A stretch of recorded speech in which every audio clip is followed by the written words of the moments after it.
하나님, 더욱더 감사와 기쁨으로 또 주님의 인도함을 받아서 맡겨준 사명 잘 감당할 수 있도록 주님께서 세심하게 주관하여 주시고 또 때마다 일마다 순간마다 힘주시고 은혜를 더하여 주실 줄 믿습니다. 하나님, 또 귀한 시간에 예배를 드리며 또 기관에서 헌금을 드립니다.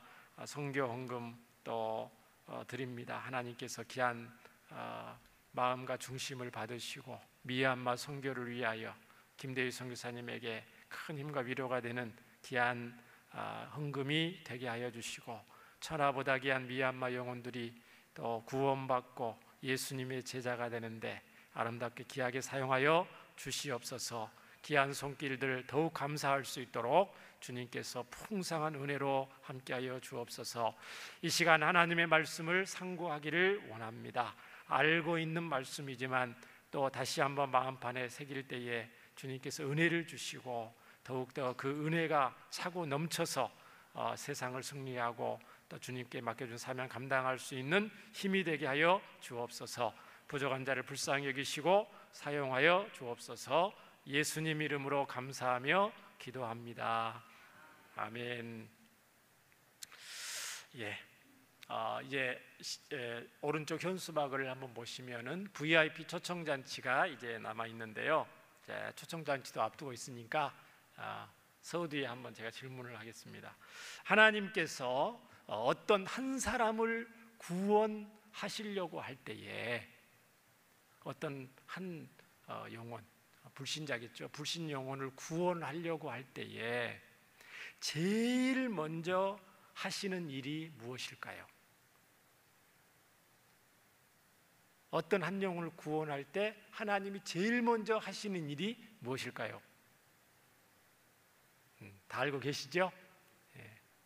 기도일 수도 있고 마음의 소원일 수도 있고 또 사랑일 수도 있고 친절일 수도 있고 여러 가지가 있는데 성경에는 뭐라고 되어 있냐면은 하나님께서 한 사람을 구원하시기에 가장 먼저 하시는 일이 하나님의 선택이라고 말씀하십니다. 오늘 말씀의 제목이 우리를 선택하신 사랑인데 우리의 기도와 우리의 만남과 우리의 선행과 우리 전도하고 복음 증거하는 것 모든 것에 앞서서 하나님이 한 영혼을 구원할 때 하시는 일이 하나님의 선택입니다. 그리고 나서 하나님이 부르시죠. 복음을 전하게 하시죠. 그럴 때 성령 하나님께서 감화감동하셔서 거듭나게 하시고 거듭나게 하시면 그때서야 죄를 바로 깨닫게 됩니다.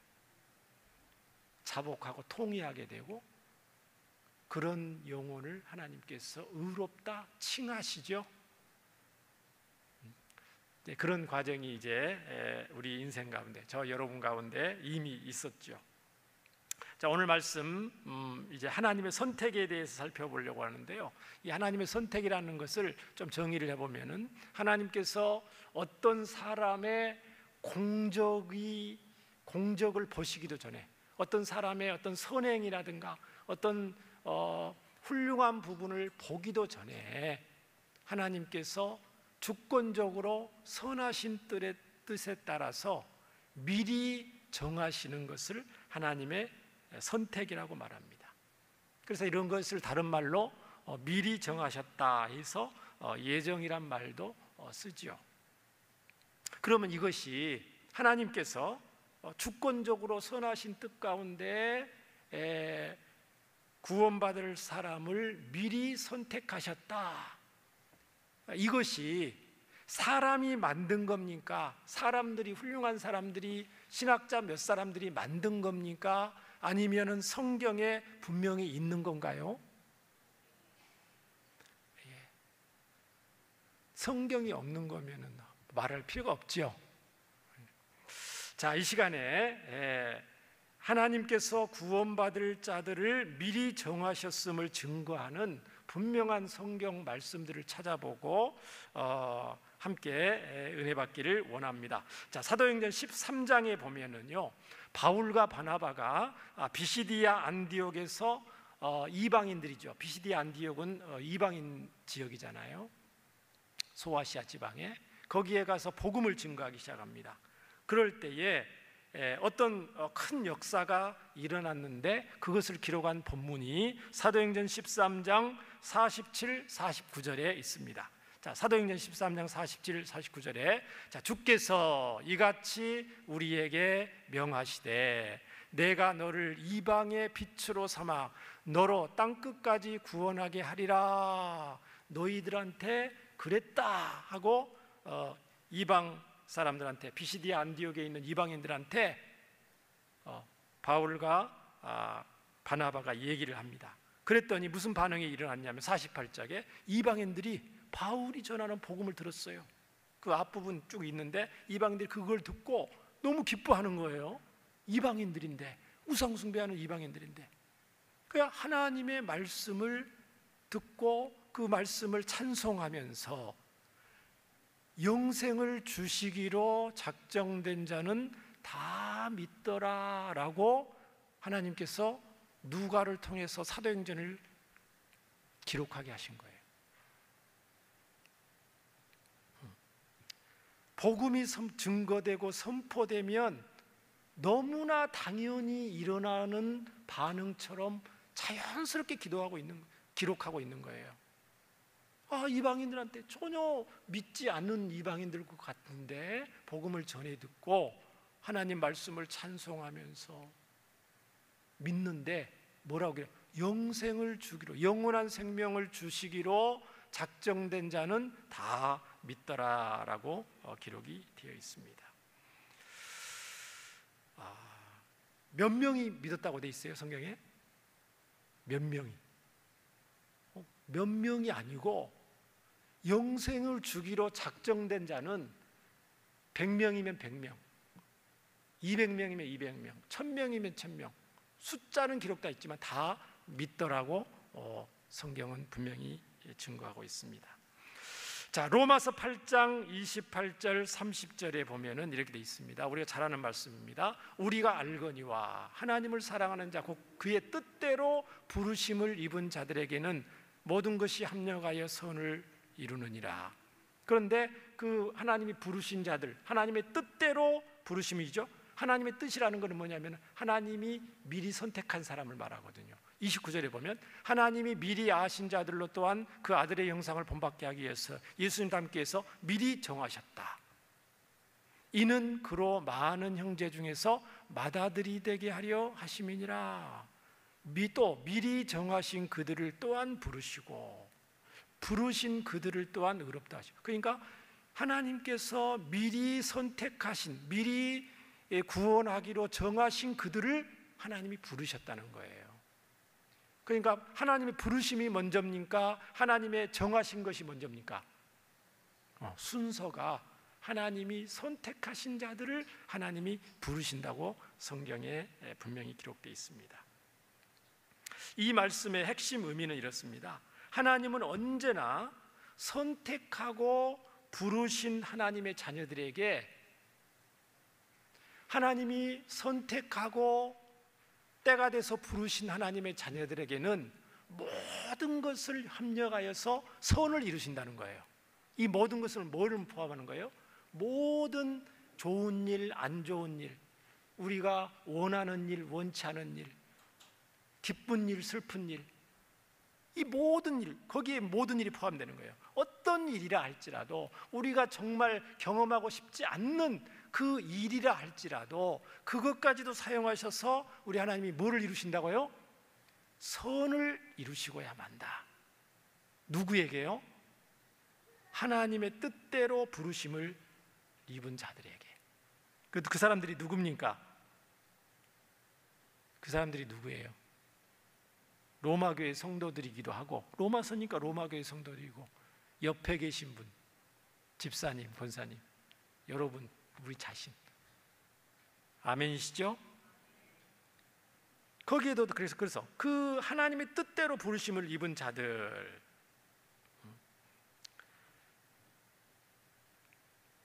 얼마나 감사합니까?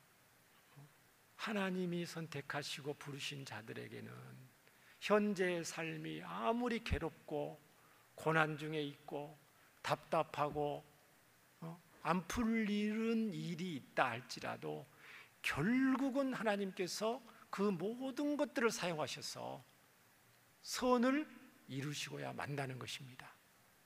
왜 하나님이 그러시나요?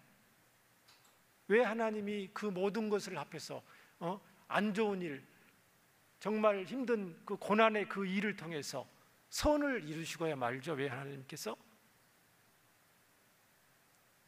하나님이 어떤 분이시기 때문에 그래요?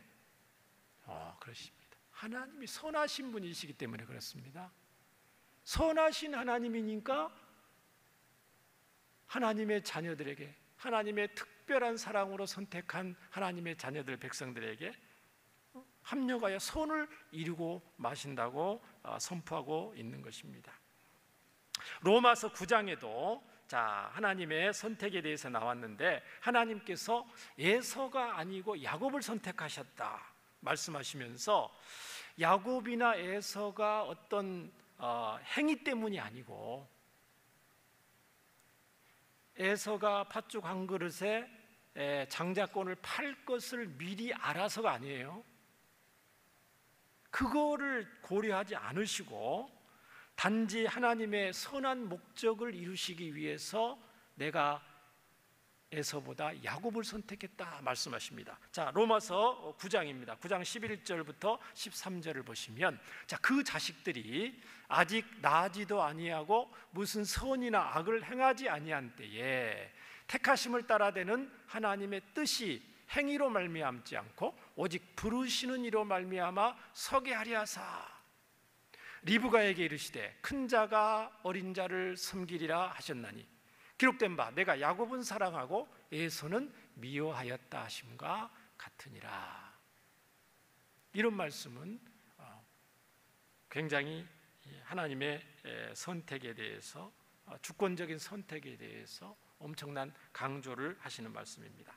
로마서 11장에 보면은 계속해서 이스라엘 백성들이 무조건 다 구원받는 것이 아니다. 이스라엘 백성들이라고 무조건 다 구원받는 게 아니고, 일부는 이스라엘 백성들 중에서도 구원을 받지만 일부는 구원을 받지 못한다는 사실에 대해서 기록하고 있습니다. 로마서 11장 7절에 보시면, 그런즉 어떠하냐, 이스라엘이 구하는 그것을 얻지 못하고 오직 택하심을 입은 자가 얻었고 그 남은 자들은 우둔하여 졌느니라. 택하심을 입은 자가 구원을 받는다고 성경에 되어 있습니다.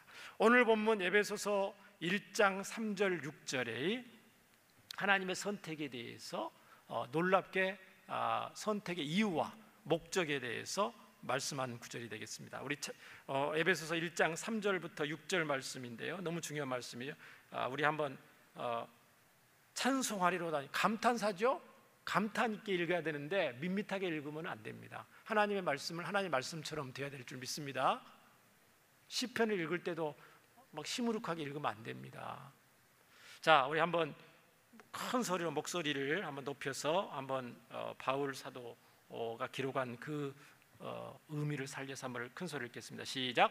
찬송하리로다. 하나님 곧 우리 주 예수 그리스도의 아버지께서 그리스도 안에서 하늘에 속한 모든 신령한 복을 우리에게 주시되 곧 창세 전에 그리스도 안에서 우리를 택하사 우리로 사랑 안에서 그 앞에 거룩하고 흠이 없게 하시려고 그 기쁘신 뜻대로 우리를 예정하사 예수 그리스도로 말미암아 자기의 아들들이 되게 하셨으니 이는 그가 사랑하시는 자 안에서 우리에게 거저 주시는 바 그의 은혜의 영광을 찬송하게 하려는 것이라.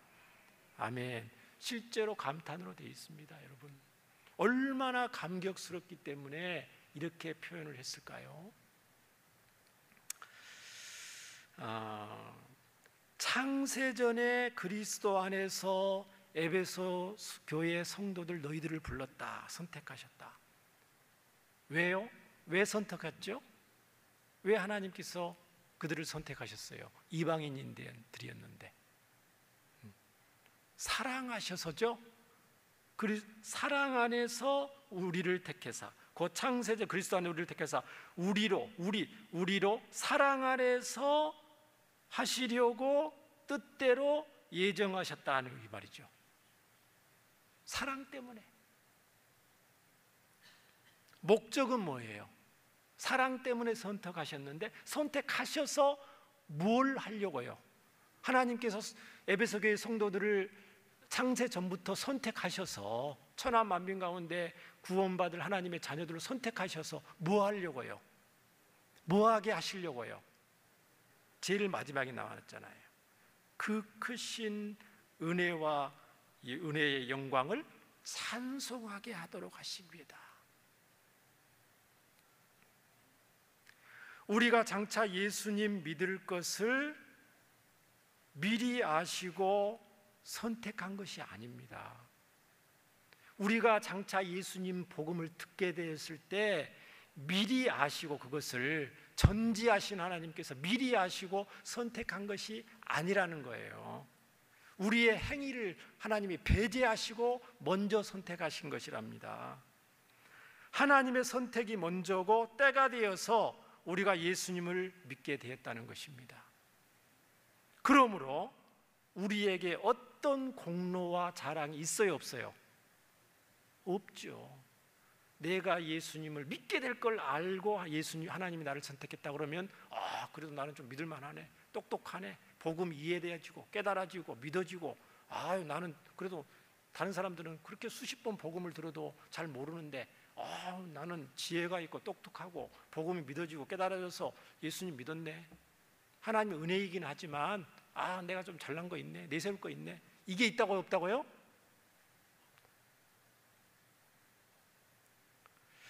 구원받고 하나님의 자녀가 된 것이 오로지 전적인 하나님의 은혜라고 오늘 에베소서 1장 3절부터 6절은 선포를 하고 있는 것입니다.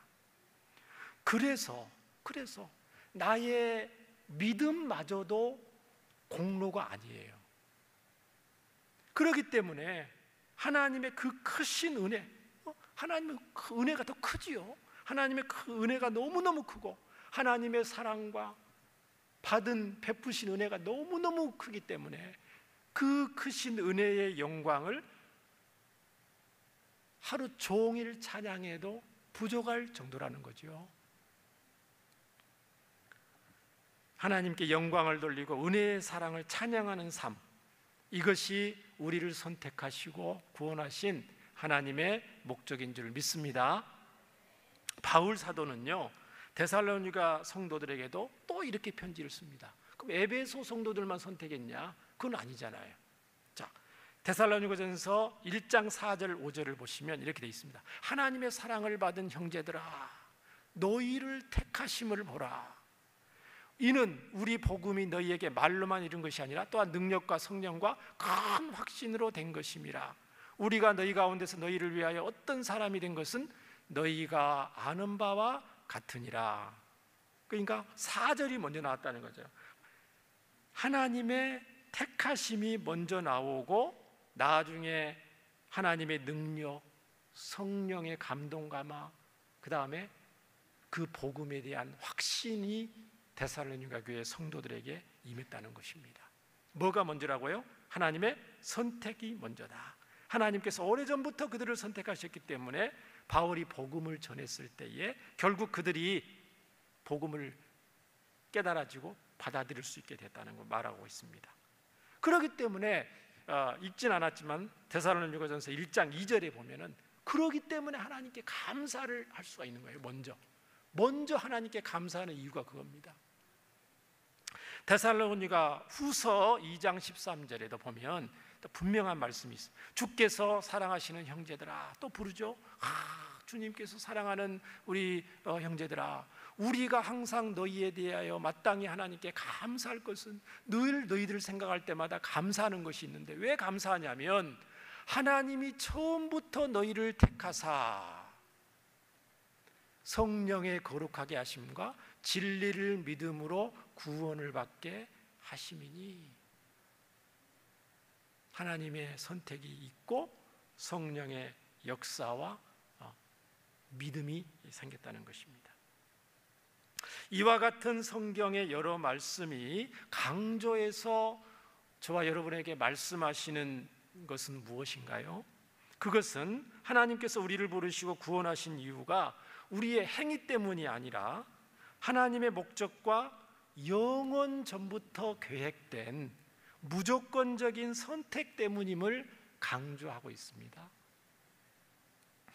물론 복음이 전해질 때, 복음이 전해질 때 전도 대상자가 우리 VIP죠. VIP가 복음을 전해 들었을 때에 믿음을 가지는 것이 중요합니다.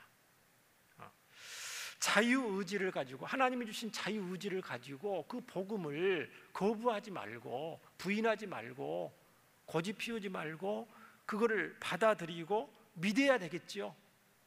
자유의지를 가지고 믿어야 되는데, 왜요? 억지로 다른 사람이 믿게 할 수 없거든요. 믿음이라는 거는 아무리 가족이라도, 아무리 애인이라고 해도 억지로 대신 어떻게 믿게 할 수 있는 게 아니거든요. 자기 의지를 가지고 인격적으로 복음을 내가 마음으로, 입술로 받아들여야 된다는 것이죠. 그러나 그것이 말처럼 쉬워요? 쉽지 않아요? 여러분 복음을 처음 전해 듣고 잘 믿어지던가요? 저는 그게 말처럼 불신자였을 때를 생각해 보면은 그게 쉽지 않다는 것을 우리가 알 수가 있습니다. 머리가 돌아가지 않죠. 수학은 계산을 잘할 수 있을지 모르지만 외국어는 능수능란하게 말할 수 있고 학교에서 성적 공부는 잘할 수 있지만, 인류 대학을 나올 수 있지만 복음은 전해 들으면 그게 잘 머리가 돌아가지 않고 믿어지지가 쉽지가 않다는 것을 저와 여러분은 알게 됩니다. 저도 조금 처음에 복음을 대학교 1학년 때 전해 드렸을 때에 믿고는 싶었어요. 복음을 들었을 때. 왜 믿고 싶었겠어요? 복음을 전하는 사람들이 믿을만 했거든요. 처음에는 복음을 전하는 대학교 선배들이 시골에서 촌에서 올라왔다고 이 촌놈을 사기를 쳐서 좀 뭘 얻어먹을까, 이용해 먹을까 그런 의심이 들었는데, 지나고 보니까, 몇 달 지나고 보고 대화하고 사귀고 이렇게 보니까 그들의 진정성이 느껴졌어요. 진실함이 느껴졌고 말과 행동에서 복음을 전해주는 분들의 삶 속에서 진정함이 느껴졌어요. 복음이 뭔지는 잘 모르겠지만, 그들이 전하는 복음이 뭔지, 예수님이 그건 잘 안 믿어지지만, 저분들의 삶이 저렇게 친절하고 진짜고 정직하고 그렇다고 보면은 나도 믿고 싶다, 그런 마음이 들기는 하지만 믿어지지가 않아요. 머리로. 정말 답답하겠어요? 안 답답하겠어요? 여러분 그거 굉장히 답답합니다.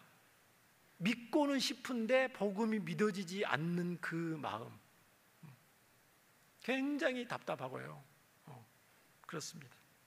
그 심정을 여러분 아시는지 모르겠습니다. 그런데 어느 순간 믿어졌는데, 제가 기억이 나는 것은 이제 기도도 잘 못하죠. 기도를 이제 하라고 해서 이제 기도를 이제 하게 되는데, 어디 골방 가서 기도를 하는데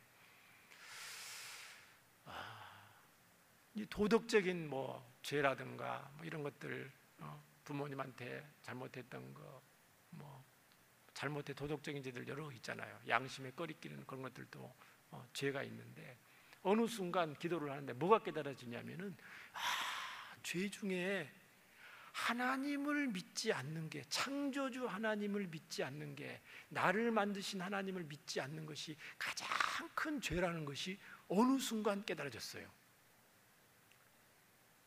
그게 진짜 죄라는 게 이게 부인할 수 없을 정도로 깨달아지고 인정이 되어졌어요. 어떤 양심적인 꺼리끼는 거, 어떤 도덕적인 어떤 그런 죄들보다도, 부모님께 불효하고 그런 죄들보다도 하나님을 믿지 않는 것이 그게 가장 큰 죄라는 것이 나도 모르게 깨달아지고 믿어졌어요.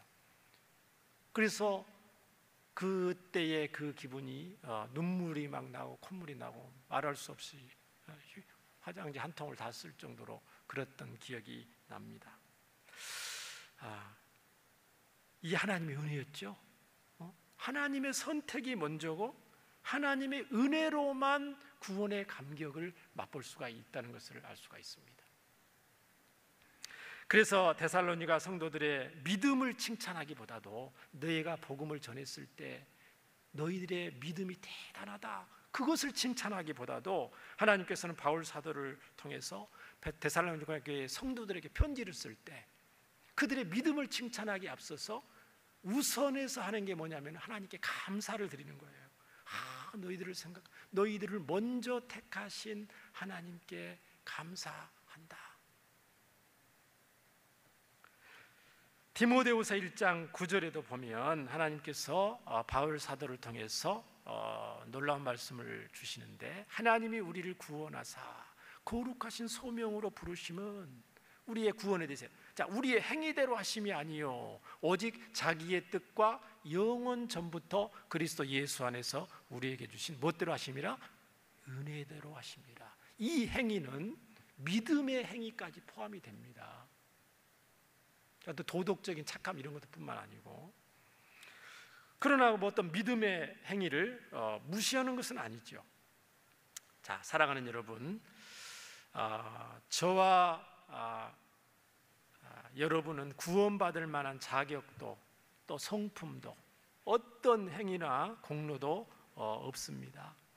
왜냐하면 행위로만 봐서, 우리가 구원받을 만한 어떤 행위로만 봤을 때 왜 그렇습니까? 이미 구원받은 저와 여러분들보다도 불신자 중에서 더 착한 분들이 있어요, 없어요? 아니, 우리가 이미 우리 불신자 말고요, 구원받은 지금 우리들보다도 불신자들 중에서도 착한 분들이 있어요, 없어요? 있죠. 알고 있습니다. 여전히 있습니다. 구원받지 못한 불신자임에도 불구하고 구원받은 성도들보다 행위로는 착한 분들이 여전히 있습니다. 제가 그저께 뉴스를 봤는데 기억이 나지 정확한 기억, 대학에 평생 모은 돈을 기부를 했는데 수백억을 기부를 했더라고요. 전 재산을 수백억을. 무슨 어떤 시옷 최고로 기부를 많이 하시는 분은 1조 8천억을 기부한 분이 있어요. 평생. 우리나라에 최고. 이거는 세계 기부 많이 하시는 분, 세계적인 기부 많이 하시는 분의 명단에도 그분 이름이 들어가 있습니다. 이미 고인이 되셨지만 대단하시죠? 그 많은 전 재산을 그분이 고생을 많이 하셨더라고요. 일제시대 때부터 고생을 많이 하시고 정말 그 피땀 흘고 일군 그 재산인데, 자녀들도 있는데, 물론 자녀들한테 재산을 주었겠지만 그 많은 금액을 사회를 위해서, 우리나라를 위해서 기부했다. 그 한 가지만, 그분 뵙지는 못해, 그 한 가지만이라도 정말 대단한 분이다. 그러니까 불신자들 중에 여전히 많기 때문에 우리가 그럼에도 불구하고 하나님의 선택을 받고 착한의 어떤 기준, 착한 행위의 기준으로 봐서는 안 될 건데, 그럼에도 불구하고 덜 착한 우리를 하나님이 부르셨다는 거죠. 그리고 우리가 거듭나고 이렇게 하나님의 은혜로 살고 있다는 것이 어떻습니까? 하나님의 은혜입니까? 아닙니까? 전적인 하나님의 은혜인 줄 믿습니다. 또 우리가 예수님을 직접 봤습니까? 예수님이 우리 죄를 위해서 채찍에 맞으신 걸 직접 봤습니까? 영화에서나 봤지 직접 본 거 아니잖아요. 십자가에 피 흘려 죽으시고 부활한 거 직접 봤습니까? 직접 본 것도 아니잖아요. 기록된 성경이 있고 그 성경을 전해주는 전도자들을 그 말만 듣고 우리가 예수님이 나의 죄를 위해 십자가에 죽으시고 부활하셨고 우리도 예수님 믿으면 장차 부활하게 된다, 천국 백성이다, 그 말로만 듣고 우리가 기록된 말씀 십자가와 부활의 복음이 믿어지고 죄가 인정되어지고 깨달아지고 회개가 되고 이 마음을 생긴 것, 그야말로 기적 중의 기적인 줄 믿습니다. 여러분은 정말 기적 중의 기적이십니다. 그러면 이토록 하나님의 사랑과 은혜를 받았고 또 현재도 하나님의 특별한 보호와 인도를 받고 사는 저희들은 어떤 삶을 살아야 될까요? 이렇게 아무것도 내세울 거 없는데 하나님의 무조건적인 선택을 받아서 이게 구원을 받았으면, 자, 하나님의 선택을 받았지만 아직 구원에 이르지 못한 분들을 위해서 저와 여러분이 빚진 자의 심정으로 살아야 될 줄 믿습니다. 자, 디모데후서 2장 10절에 바울 사도는 그래서 그 마음을 표현하고 있습니다. 그러므로 내가 택함 받은 자들을 위하여, 바울 사도 주위에 택함 받은 자들이 있다는 거예요. 택함 받은 자들이 있는데 그들을 위하여 모든 것을 참음은 그들도 그리스도 예수 안에 있는 구원을 영원한 영광과 함께 받게 하려 함이다. 근데 아직 받았어요, 못 받았어요? 아직 못 받았어요. 하나님의 선택을 받은 사람들이 주위에, 이방인들 주위에 많이 있는데 아직 그들이 선택을 받았는데 아직 구원을 받지 못했기 때문에 뭐 한다고 그랬어요? 모든 것을 참는다고 그랬어요.